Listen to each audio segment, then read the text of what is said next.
Actors வந்து first time என் கூட என் படத்தில் நடிக்கிறதுனால ஒரு சில பிரச்சனைகள் இருந்திருக்கலாம். அவங்களுக்கு 7 மணிக்கு ஷார்ட் வைக்கிறது அவங்கெல்லாம் வந்து எனக்கு தெரிஞ்சு ஒரு நாள் வந்து அதர்வாவும் நாங்கள் எல்லோரும் ஒரே ஹோட்டலில் தங்கினோம் பாண்டிச்சேரியில். அங்கேருந்து கடலூர் போனோம், சிதம்பரம் போனோம். அப்போ வந்து காலையில் வந்து I think next to each அதரா ரூம்ஸு இல்லை கீழே மேலே ரூம்ஸு.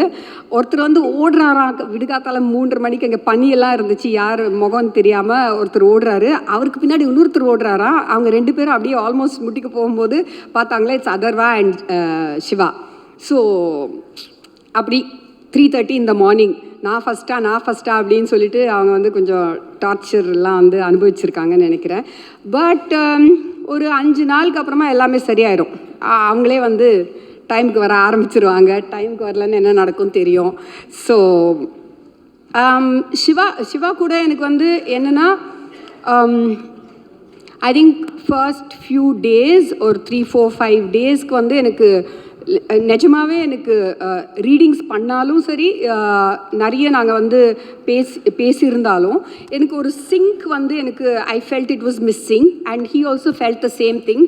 ஸோ அப்போ வந்து என்னோட நேச்சர் என்னென்னா வந்து பின்னாடி பேசுகிறதெல்லாம் எனக்கு வராது, பிடிக்காது.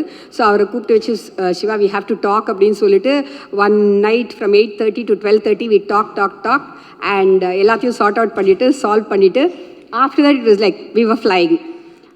ஜஸ்ட் அப்படி அவர் சொல்லுவார், மானிட்டர் கூட பார்க்க மாட்டார். ரொம்ப இது ஒரு too bad this is.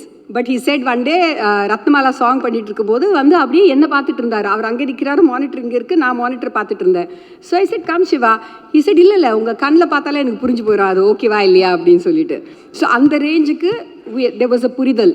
And when Shiva doesn't feel like doing something also, I understand, I respect that.